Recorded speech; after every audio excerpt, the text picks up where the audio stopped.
My name is Paulina Dosal Terminel, and welcome to Mexic-Arte Museum. We are a contemporary Latinx and Mexican-American art museum in downtown Austin, Texas. Today, I will be showing you a little bit about Mexic-Arte Museum's annual Day of the Dead exhibit, and I will be talking to you a little bit about the history and traditions behind the festival known as Day of the Dead, or Dia de Muertos. Day of the Dead is a festival or holiday celebrated in Mexico that has its roots in an ancient pre-Hispanic cultures that were in Mexico before the arrival of the Spanish conquistadores, or the colonists.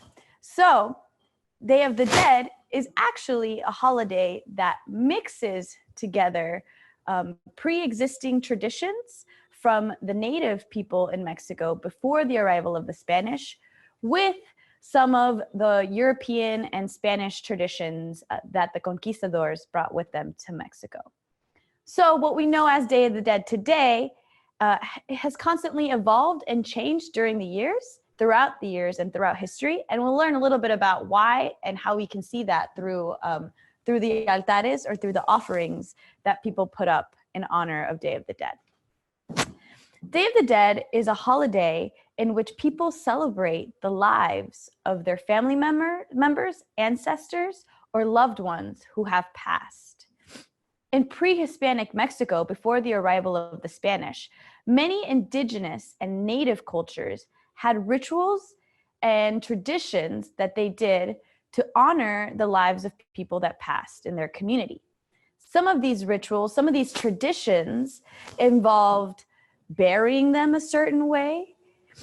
It also involved taking certain offerings to them and placing altars or ofrendas in the homes years after their family members passed in order to evoke their memories or their spirit and keep them in that way alive in the hearts of people, their families, and their communities. In the late 1400s, the arrival of the Spanish conquistadores into Mexico meant that they brought a whole new culture with their own traditions. And what happens is that they ended up mixing with the pre-existing culture and traditions that were in Mexico. The Spanish were, for the most part, Catholic. And this is a Christian religion, where they have 2 days where they sort of celebrate their past ones as well. These 2 days correlate with the Catholic holidays of All Saints' Day on November 1st and All Souls' Day on November 2nd. What the Spanish conquistadores observed when they colonized Mexico was that on the first day, November 1st, the native people, the indigenous people, would put out offerings or ofrendas for los angelitos, or for the children who had passed. They would see them putting out little shoes or a little stroller.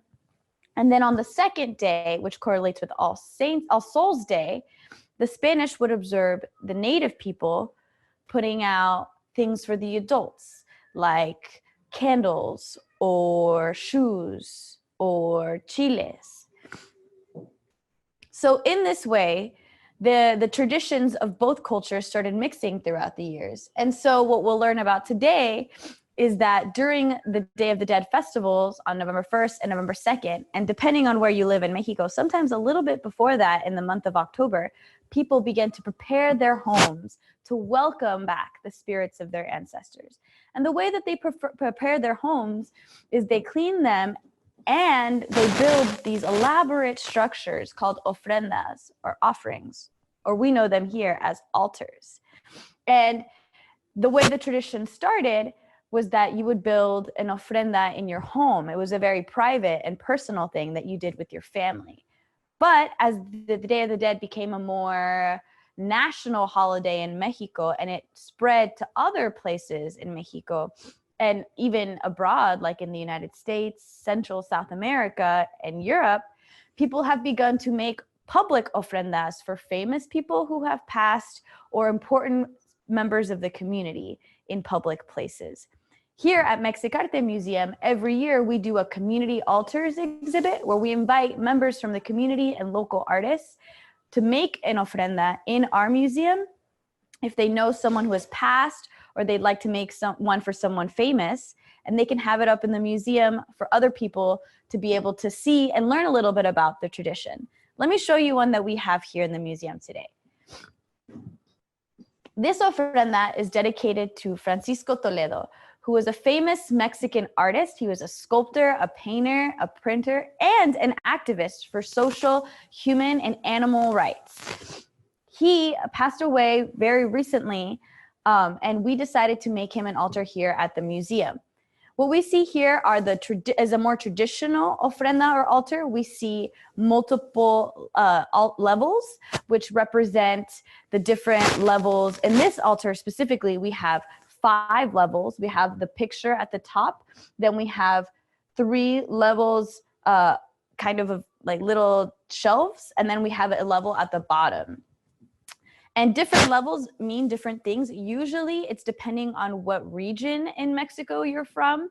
Some altars just have 3 and they evoke sort of like a pyramid feel. Some altars have 7 levels, and those can appeal to the 7 levels of the underworld that the Aztecs believed, the Aztecs are an ancient pre-Hispanic indigenous people that lived in Mexico before the arrival of the Spanish.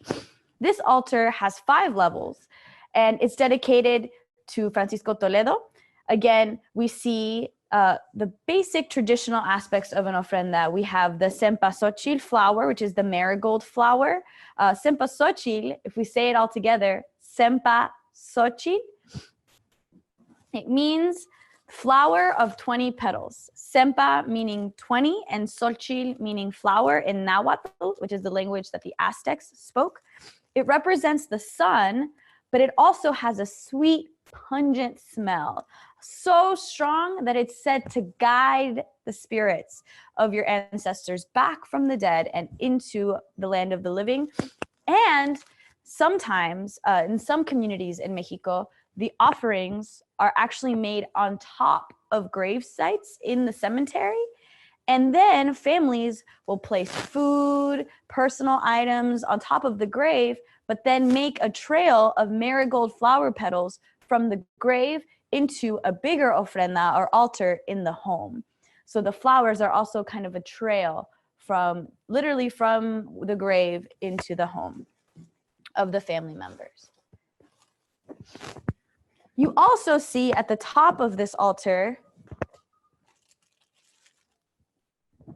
a pan de muerto.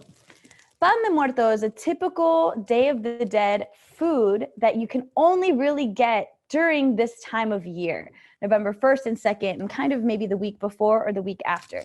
This one is even in the shape of a little man, but it's also common to see round bread with little skulls, little crossbones on top. And sometimes it has seeds like this one, but sometimes it has colorful sugar on top as well. And pan de muerto literally means dead bread, but it's just bread that you can eat and also place on the ofrenda. It's bread mixed with sugar and a little bit of orange zest. It's a typical Day of the Dead food that varies in shape depending on the region that you're from.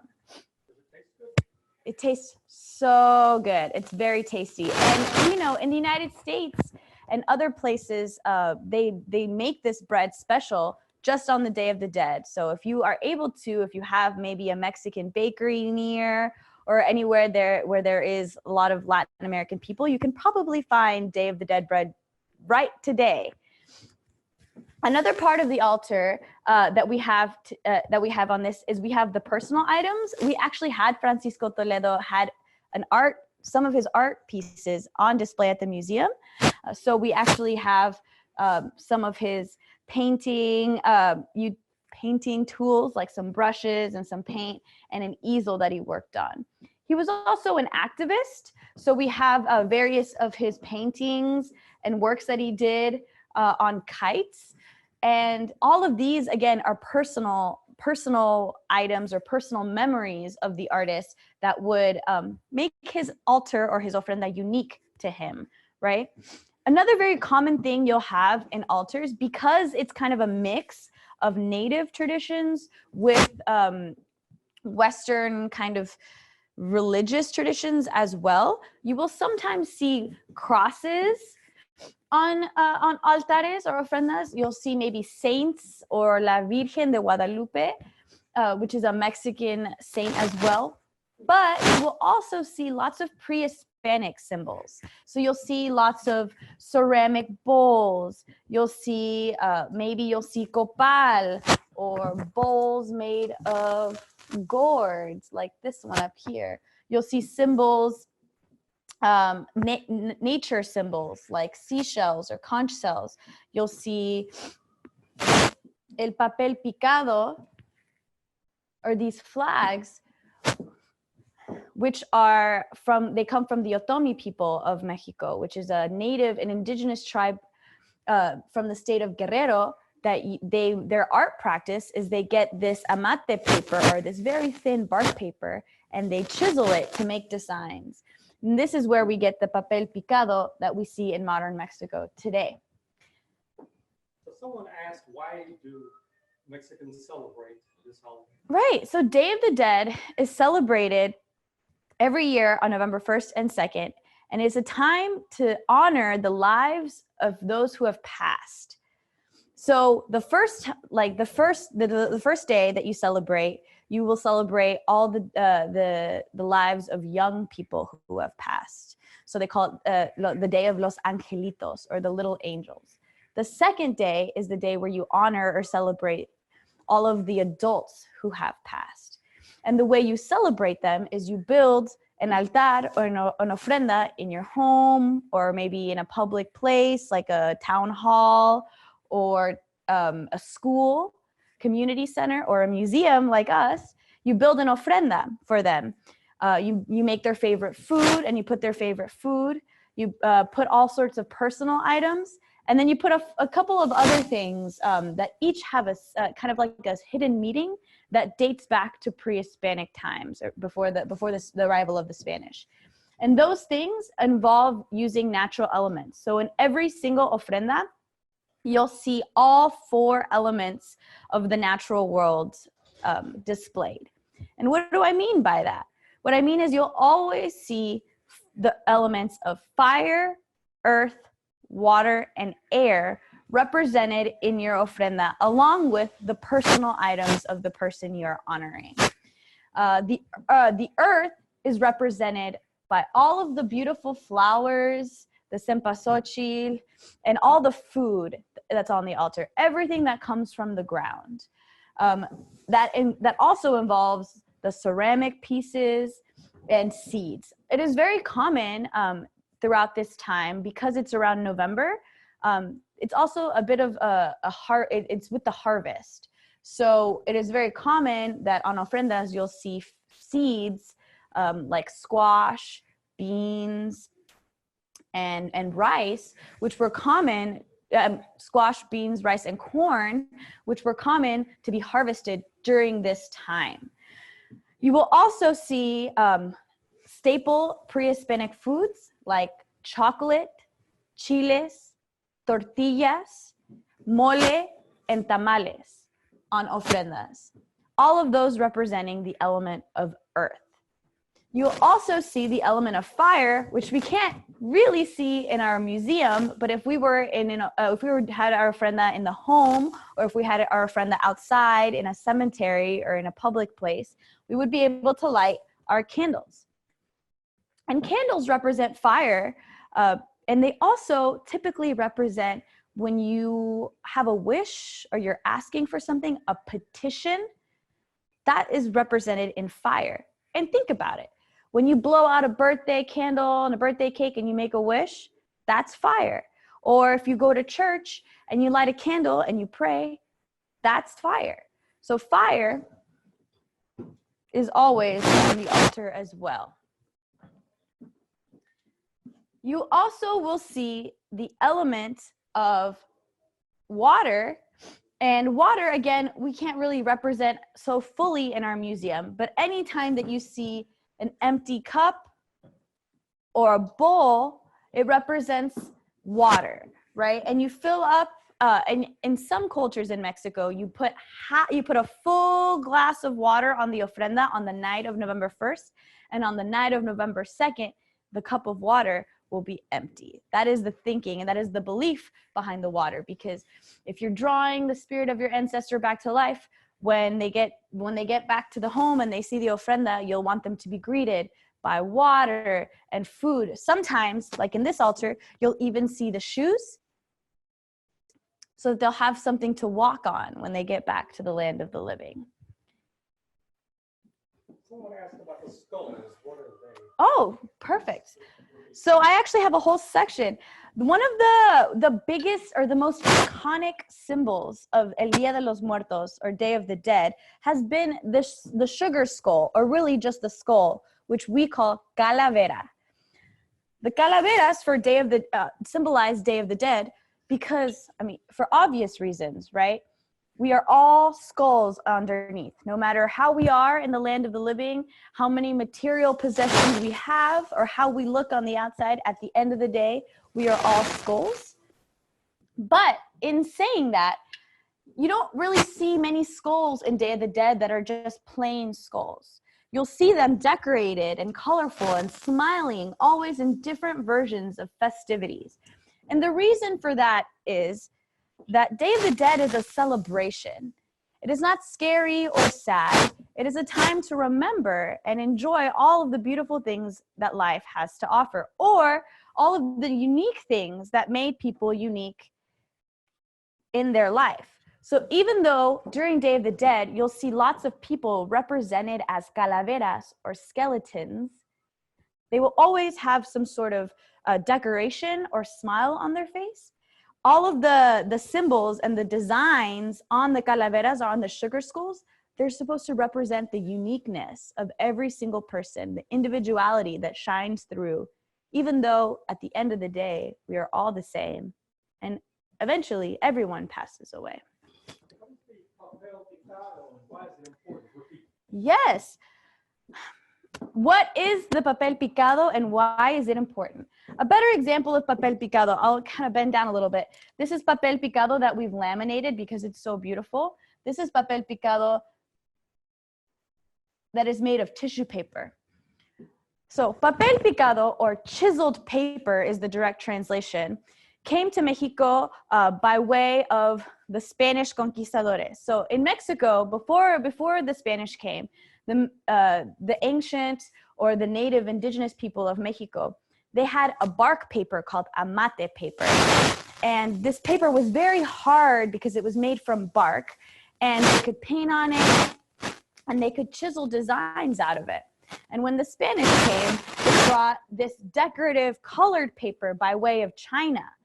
And what the native people realized is that they could fold many papers on top of each other and chisel them just like they were chiseling the bark paper. But then they would have multiple images. They would have multiple images just from one chisel. So they realized that papel picado was a very easily made and reproduced decorative element.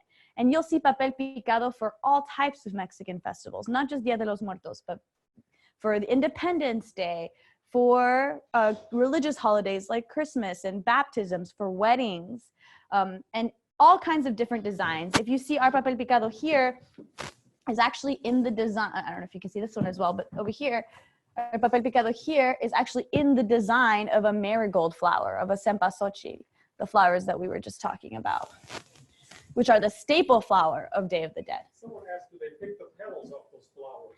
Yeah, so like I said, you'll usually see the full flowers on the altar, and sometimes you'll even see them kind of like, I don't know if you can see in the back over here, you'll see like a beautiful arch of flowers.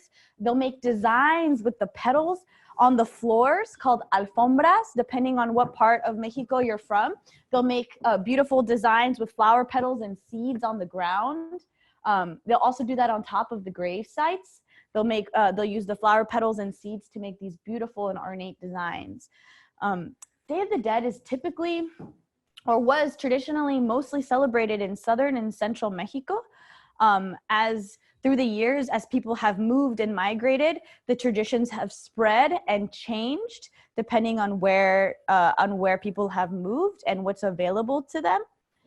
Day of the Dead was traditionally a very private holiday, or not private, but it was celebrated with your immediate family. So it was celebrated with your immediate family. So it was more of a thing where you gathered things with your family, you cleaned your home with the family, and you used personal items that you had around you to decorate and to build your ofrenda. And that's why, depending on what region you're from, your traditions and your ofrenda will probably look very different. That is the reason why here in Austin, Texas, Mexic-Arte Museum has kind of dedicated its 36-year history to kind of revealing some of the diversity of Day of the Dead. And every year when we have our community altars exhibit, we try to select people that will make ofrendas that look a little bit different and that can teach us a little bit about the different people who celebrate it. Someone asked, what's the most important thing on the ofrenda? At this point, I really would love to take questions from the audience. I have one right now. And someone said, what is the most important thing about the ofrenda? I get this question all the time. For those of you who would love or like to build an ofrenda in your own home, really the most important thing is you want to have a clean surface with some sort of tablecloth on top, something nice, maybe beautiful, ornate, or maybe simple and plain, depending on what you like. But a table, maybe with levels, maybe not, with a nice tablecloth. You want to have a picture of the person who passed. It could be multiple people, or it could be to one person. You want to have a candle, and you want to have some food. And then you want to have some personal items. So you could pick, maybe if it's a woman who liked to dance, maybe you'll put the dancing shoes or some of the dance makeup. Or if it's someone who really liked to play sports, maybe you'll place their jersey. Yeah, something like that. But really all you need is the picture, the food, and the personal items, maybe a candle or two. Someone asked, do other countries celebrate Day of the Dead? Yeah, so Day of the Dead is a national holiday in Mexico, and the tradition stems from the Spanish coming to Mexico and basically the cultures mixing. But you do see festivals like this and pretty much the same in Central and South America, as well as in other countries around the world. A lot of indigenous and native cultures around the whole world have festivals that celebrate their dead and different rituals. So this festival can be seen in many different ways across the whole world. Can you put an ofrenda on the street where someone was, where one was killed? Can you put an ofrenda on the street? Absolutely. So a lot of ofrendas are actually site-specific, meaning that people will make small ofrendas with flowers and crosses and personal items where maybe if someone was in an accident somewhere, so sometimes you will see that. But also, typically you'll also see ofrendas in actual cemeteries. So they'll be outside and they'll be on top of the graves. People will put flowers up, they'll make like a nice flower arrangement, they'll put food on top of the grave, maybe some seeds, and the personal items. Yes, in some places in Mexico, people stay in the cemetery all night from November 1st to November 2nd, all night with the whole family, just telling stories and sharing memories about all of the people they know in the cemetery. And repeat, someone asked, can you also celebrate the death of a pet?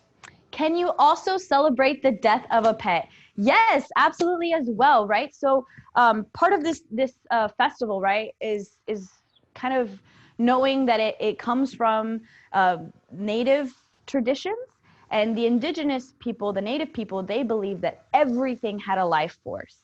And so, yes, absolutely. We've actually had a pet ofrenda here before. Our curator lost one of her puppies. And so we made an ofrenda for all animals, and that was pretty great. So yes, I encourage, if you have anyone that you know who's passed, whether they be a furry friend or a human friend, that you could definitely make them an ofrenda. Okay, we can ask for more questions. If anyone has, Museum. If anyone has any more questions, I invite you to write them in the chat right now. I would love to answer any more questions about Dia de los Muertos or about its history or traditions. Here in Austin, Texas, we put on not only a Day of the Dead altar or ofrenda exhibit every year, but we also have a very large Day of the Dead parade and festival. And what we've seen is that people have been getting to know Dia de los Muertos more and more every year, because it's really a holiday or a festival that everyone can participate in, right? We all know someone who has passed. We are all living now. And the whole point of Day of the Dead or Dia de los Muertos is a celebration of life. So we named our Day of the Dead festival Viva la Vida, or Long Live Life. And it's become a time for all of our community members here in Austin to gather together, learn about the history of this festival, but also to be together and to celebrate life here in Austin, Texas. So I invite you all to visit our website, Mexic-Arte if you would like to see pictures of the festival, or if you'd like some more educational resources about Day of the Dead, we have an educational packet as well on our website. Jalen wants to know, can you make your own sugar skulls at home? Jalen wants to know, can you make your own sugar skulls at home? The answer is absolutely. I have some examples of sugar skulls with me here today. This one is a sugar skull that's covered in candy and has candy for teeth and eyes. And then these are the more traditional sugar skulls, which are literally just compressed sugar with some decorative elements. We actually, yes, you can make your own at home. You can make some with a mold, or you can just make some with some sugar. We have a recipe for sugar skulls on our website, again, under the resources tab at Mexic-Arte And